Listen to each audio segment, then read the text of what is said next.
Hi friends, welcome back to our channel Village Gossip Kitchen. நம்மளோட 30 days live weight loss challenge இன்னைக்கு day 27 ஆயிடுச்சு.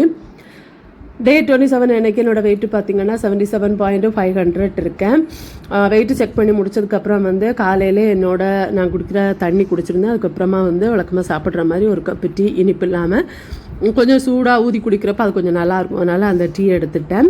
Tea முடிச்சதுக்கு அப்புறம் பாத்தீங்கன்னா நான் நேத்து வந்து ஷாப்பு போகிறப்போ வாங்கிட்டு வந்திருந்தேன் டார்க் சாக்லேட். எனக்கு டார்க் சாக்லேட் ரொம்ப பிடிக்கும். வாங்கிட்டு வந்திருந்தேன். இது வந்து 50% டார்க் தான் கிடச்சிச்சு. ஆக்சுவலாக 80க்கு மேலே நம்ம பார்க்கணும், அதுதான் நம்மளோட டயட்டுக்கு நல்லது. இதில் வந்து சுகர் ஆட் பண்ணுவாங்க. ஆனால் எனக்கு வந்து 50 தான் கிடச்சிது. இதுலேருந்து ஒரு க்யூப் இருக்குது இல்லையா, அதுதான் ஒரு நாளைக்கு சாப்பிட்ணும். அதை அதிகமாகவும் சாப்பிடக்கூடாது. நான் உங்களுக்கு காமிக்கிறதுக்காக வாங்கிட்டு வந்தேன். இது வந்து அவ்வளோவா கசப்பு இருக்காது. ஆனால் நம்ம அந்த 80க்கு மேலே வாங்குகிறோம் அப்படின்னா கொஞ்சம் நல்ல கசப்பு இருக்கும். ஆனால் நமக்கு வந்து ரொம்ப நல்லது, வெயிட் லாஸுக்கும் நல்லது, நம்மளோட மூளைக்கு நல்லது, ஹார்ட் கழுத்துக்கு எல்லாமே நல்லது டார்க் சாக்லேட்டு. சாக்லேட் வந்து பார்த்தா சாப்பிட்டு பார்க்குறப்போ லைட்டாக ஒரு கசப்பு தான் இருந்துச்சு, அப்படி பெரிய கசப்பு இல்லை. ஆனால் எனக்கு வந்து அந்த கசப்பு பிடிக்கும். இதை விட கொஞ்சம் கூட கசப்பாக இருந்துச்சுன்னா கூட நான் சாப்பிடுவேன். எனக்கு டார்க் சாக்லேட் ரொம்ப பிடிக்கும். மில்க் ஒயிட்டு பிடிக்காது, ஏன்னா அது ரொம்ப இனிப்பாக இருக்கும் இல்லையா, அது அவ்வளோவா பிடிக்காது. ஸோ இது சாப்பிட்டு முடிச்சதுக்கப்புறம் இன்றைக்கி காலை உணவுக்கு வந்து சாம்பாரும் அப்புறம் 2 முட்டை வந்து ஆஃப் ஆயில் போட்டு எடுத்திருந்தேன். இப்போ அடிக்கடி சாம்பார் வைக்கிறேன், ரொம்ப பிடிக்கும் அப்படிங்கிறனால இந்த டயட்டில் வந்து சாம்பார் வந்து அடிக்கடி எடுத்துப்பேன். அடுத்து நான் வந்து நம்ம டிஃபன் எல்லாம் முடிச்சதுக்கப்புறமா ரெடியாகி எங்கே கிளம்பிட்டுருக்கேன்னா பாப்பாவோட ஸ்கூலுக்கு. அவளுக்கு ஸ்கூலில் வந்து ஒரு ப்ரோக்ராம் இன்றைக்கி இருக்குது, ஆம்பிஷன் டே. அதுக்காக ஸ்கூலுக்கு கிளம்பி போயிட்டுருக்கேன். ஸோ எல்லாம் ரெடியாகி சூப்பராக நம்ம கிளம்பி போயிட்டோம். அங்கே போய் வந்து நான் போகிறதுக்குள்ளே அவள் கொஞ்சம் ரெடியாகி எல்லாம் நீட்டாக இது பண்ணிட்டு தான் இருந்தான். அவளும் அவளோட ஃப்ரெண்டும் சேர்த்து ஃபோட்டோஸ் எல்லாம் எடுத்திருந்தேன். ஃபோட்டோஸு வீடியோ எல்லாம் எடுத்திருந்தேன். அப்புறம் வந்து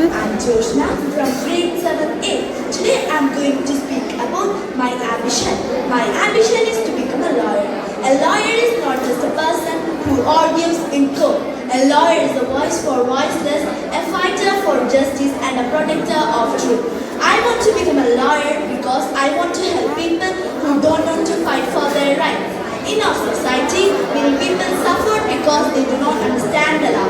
Some are poor, some are weak, and some are scared by them. Support them and speak for them.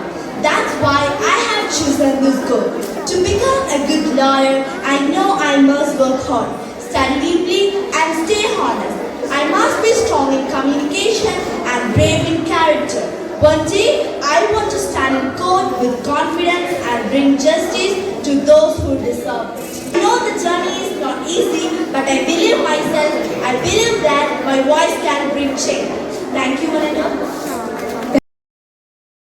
சின்ன வயசுலேருந்து நிறைய போட்டிக்கெல்லாம் போவா, ப்ரைஸ் எல்லாம் வாங்கிட்டு வருவா. இது வரைக்கும் அவளோட போட்டி எதுவுமே பார்க்குறதுக்கு நான் போனது கிடையாது. ஃபஸ்ட் டைமாக வந்து அவளோட இந்த ஆம்பிஷன் டேக்கு அவள் வரணும் அப்படின்னு ரொம்ப ஆசைப்பட்டானால இந்த ட்ரெஸ்ஸில் எப்படி இருக்கா அப்படின்னு பார்க்கணுன்னு போயிருந்தேன். சூப்பராக பேசியிருந்தா. பேசினது மட்டும் இல்லை, அவளுக்கு வந்து ஃபஸ்ட்டு ப்ரைஸ் கிடச்சிச்சு. ரொம்ப ரொம்ப சந்தோஷமாக இருந்துச்சு. ஏன்னா நமக்கு வந்து அவள் இந்த அளவு பேசுவா அப்படின்னலாம் நான் எதிர்பார்க்கல. அங்கே ஸ்டேஜில் போய் ஏதாவது சொதப்பிடுவா அப்படின்னலாம் நினச்சேன். வீட்டில் நல்லா ப்ரிப்பேர் பண்ணியிருந்தா, இருந்தாலும் ஒரு பயம் இருந்துச்சு. பரவாயில்ல, நல்லாவே பேசிட்டு வந்து ஃபர்ஸ்ட் ப்ரைஸோட வந்திருந்தா. அப்புறம் வீட்டில் வந்து லஞ்ச் எடுத்திருந்தேன். லஞ்சுக்கு பார்த்தீங்கன்னா இட்லியும் சாம்பாரும் எடுத்திருந்தேன். நான் வந்து எப்போ சாம்பார் வச்சாலும் இட்லி வச்சுருவேன், ஏன்னா எனக்கு இட்லி ரொம்ப பிடிக்கும். அப்படிங்கிறனால நான் வந்து இட்லி சாம்பார் அது ஒரு பெரிய காம்பினேஷன். அது மட்டும் கிடையாது, அதோட நம்ம டயட்லுக்கு வந்து தோசையை விட இட்லி ரொம்ப நல்லது. அதனால நம்ம தைரியமாக இட்லி எடுத்துக்கலாம். ஸோ இதில் வந்து 2 இல்லைனா 3 நான் எடுத்துப்பேன். அந்த மாதிரி இன்னைக்கு எடுத்திருந்தேன். இன்னைக்கு கொஞ்சம் ட்ராவல் எல்லாம் பண்ணி கொஞ்சம் கஷ்டமாக இருந்துச்சு, அதனால 3 இட்லி எடுத்திருந்தேன். அப்புறம் தான் நைட்டு தான் ஒரு பெரிய சம்பவம். மேடம் ஸ்கூல்லேருந்து வர்றப்போ ரொம்ப உடம்புக்கும் முடியலை, பயங்கர வீசிங், இருமல், அப்படியே ரொம்ப முடியாமல் இருந்துச்சு. அப்புறம் ஹாஸ்பிட்டல் கூப்பிட்டு போய் ஆவியெல்லாம் பிடிச்சி அப்படி சூப்பராக கூப்பிட்டு வந்திருந்தேன். நைட்டு பார்த்தீங்கன்னா ஒரு சூப் ஒன்று செஞ்சுருந்தேன். இந்த சூப் ரெசிபி வந்து நேற்று ஷார்ட்ஸில் நான் போட்டிருந்தேன். ஸோ ரேட்டோட வீடியோ தான் நம்ம இன்றைக்கி போடுறது, அந்த மாதிரி தான் வரும். வெயிட் மட்டும் காலையில் செக் பண்ணுறது அப்லோட் பண்ணுவேன். அப்புறம் பார்த்தீங்கன்னா பாசிப்பருப்பு இருக்கு இல்லையா, பாசிப்பருப்பு ஒரு 1/4 கப்பு பாசிப்பருப்பு ஒரு 15லேருந்து 20 நிமிஷம் தண்ணியில் வாஷ் பண்ணிவிட்டு ஊற போட்டு வச்சுக்கணும். நல்லா ஊறினதுக்கப்புறம் மஞ்சத்தூள் போட்டு இதை வந்து ஃபஸ்ட்டு நல்லா வேக வச்சு எடுத்துக்கணும். வேக வச்ச பருப்பை நல்லா மசிச்சு எடுத்துக்கோங்க. இப்போ ஒரு கடாய் அடுப்பில் வச்சுட்டு கொஞ்சோண்டு தேங்காய் எண்ணெய் சேர்த்துட்டு இதில் வந்து பூண்டு சின்ன சின்ன பல்லாக கட் பண்ணி வச்சிருக்கேன், அந்த பூண்டை சேர்த்துக்கிறேன். இது கூட வந்து உங்களுக்கு பூண்டு கூடவே கொஞ்சம் ஜீரகம் அப்புறம் இஞ்சி சின்ன சின்ன பீஸாக கட் பண்ணி சேர்த்துக்கலாம். எனக்கு அந்த இஞ்சி அது அந்த கடிக்கிற அந்த இது பிடிக்காது. ஜீரகமும் வந்து இந்த மாதிரி சூப்பில் சேர்த்துக்கிறது எனக்கு பிடிக்காது. உங்களுக்கு தேவைப்பட்டால் நீங்கள் சேர்த்துக்கலாம். ஸோ இதை வந்து நான் பூண்டு மட்டும் போட்டு கொஞ்சம் நல்லா வதக்கிட்டேன். இந்த எண்ணெய்க்கு பதிலாக நம்ம நெய் சேர்த்துக்கலாம், இல்லைனா பட்டர் சேர்த்துக்கலாம். டேஸ்ட்டும் நல்லா இருக்கும், டயட்டுக்கும் நல்லது. ஒரு அரை ஸ்பூனுக்கு மேலே சேர்த்துக்காதீங்க, அவ்வளோதான். ரொம்ப கம்மியாக சேர்த்துக்கோங்க, எண்ணெயாக இருந்தாலும் எதுவாக இருந்தாலும்.